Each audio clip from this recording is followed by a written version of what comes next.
Welcome to Iraqi Dinar Hub.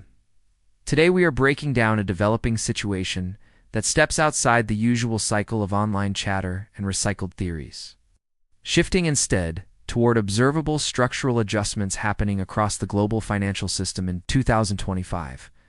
What we are watching right now resembles the beginning of a transformation long anticipated by holders of the Iraqi Dinar and the Vietnamese Dong. And unlike past speculation, this movement is being reflected through visible operational changes inside major banks.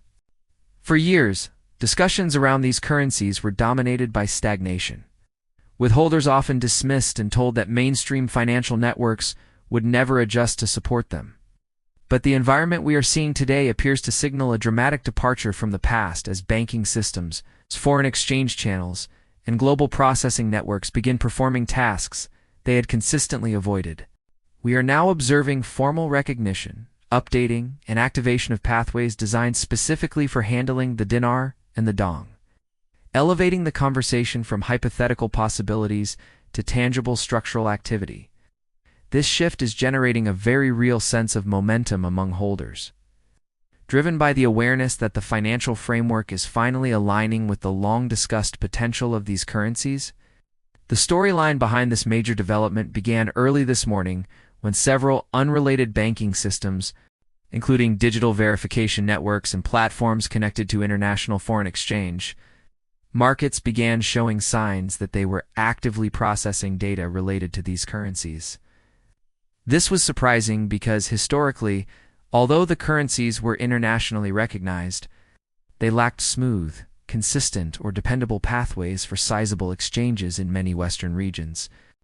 Most holders are well acquainted with the difficulties that have defined this investment for years.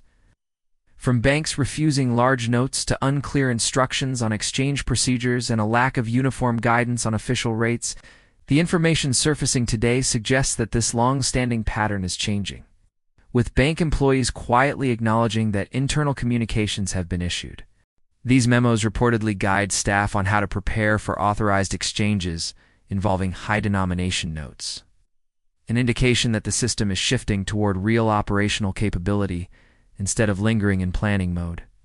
When a financial institution updates internal procedures, it signals a transition away from rumor into measurable corporate action. What makes this particular change notable is that it appears coordinated with foreign exchange networks, creating the synchronization necessary for true financial movement. When banks and FX systems work together, they broadcast a signal of liquidity. And in finance, liquidity signals opportunity. For the dinar and dong community, this alignment suggests that the long-standing stagnation is giving way to an era of active, structured handling. For more than a decade, these currencies sat in a complicated gray zone where they were legally acknowledged but not operationally supported by many major banks. Purchasing them was possible, but redeeming them at official rates was often confusing or impossible due to vague policies and institutional hesitancy. The updates emerging today are reshaping that landscape by activating verified foreign exchange pathways showing increased engagement specifically related to these currencies. This change shows that the global system is no longer treating the dinar and dong as dormant or peripheral assets, but is beginning to track and process them as legitimate components of global financial operations. When currencies reach this stage, investor confidence naturally improves.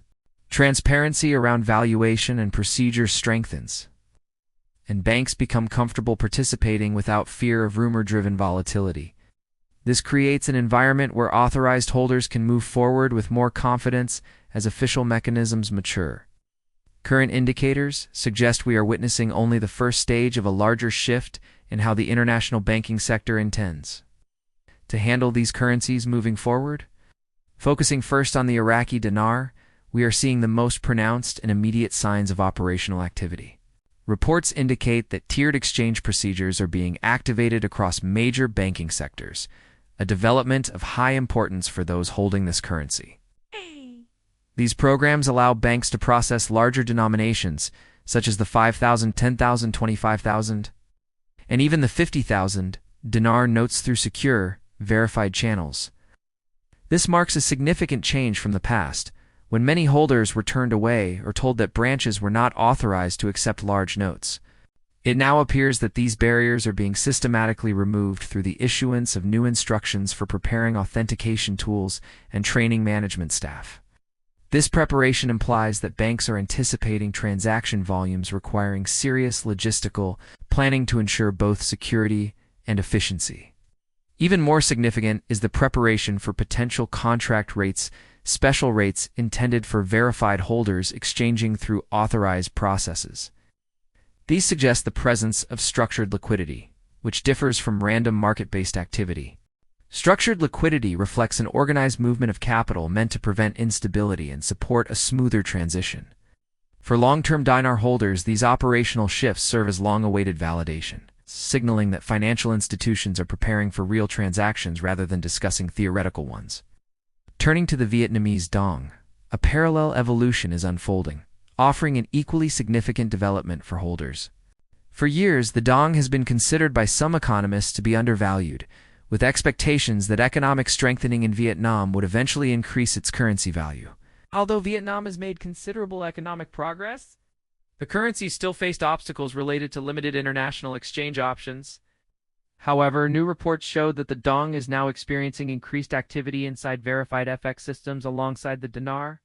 Bank portals, exchange networks, and verification systems are beginning to track and process Dong-related transactions with a level of attention not previously observed. Larger notes are being prioritized and banks are receiving early guidance on how to handle initial exchange requests.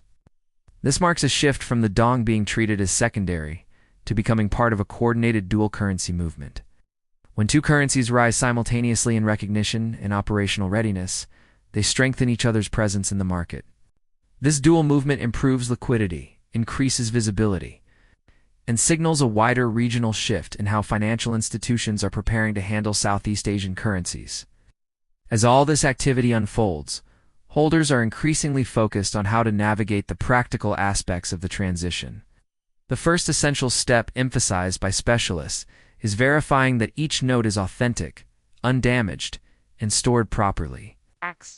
Banks and exchange facilities often refuse notes that are torn, stained, or excessively worn. Taking the time to organize and inspect your currency now can prevent obstacles later on. The second important factor is organizing notes by denomination, which greatly improves processing efficiency. High-value notes often require different verification equipment than smaller ones, so presenting a mixed, disorganized set can slow the process. A third crucial step is the commitment to using only official exchange channels. As activity increases, unofficial brokers and unverified platforms will inevitably attempt to exploit holders who feel anxious or uninformed. Avoiding these risks is essential. Working exclusively with licensed banks or legitimate programs is the only way to ensure legal protection. Documentation is another major part of preparation. This means gathering government-issued identification, any proof of purchase, and ideally keeping a record of serial numbers. Since banks rely on strict compliance rules, organized holders will move through the system more smoothly. Experts also emphasize the importance of staying informed as rates, timelines, and procedures may evolve quickly. Preparation is not just about organization. It is about strategically positioning oneself to participate effectively. Insiders report that banks have already received briefings and internal training regarding the exchange processes, indicating that they are preparing proactively rather than reacting at the last moment, encouraging sign of stability. One particularly noteworthy aspect of these updates is the preparation of contracted rates, specialized rates that offer protection from sudden market changes. These rates help both banks and holders by stabilizing early liquidity and preventing disruptive fluctuations. This level of planning usually signals that larger financial movement is approaching.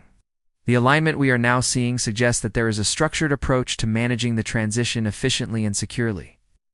To understand the expected bank experience, let's walk through the anticipated workflow based on updated procedures. When entering the bank, holders should expect a thorough authenticity check using advanced verification technologies. Each note will be analyzed for print accuracy, color integrity, texture, and embedded security features. Banks will then request appropriate identification, which is standard for any substantial foreign exchange.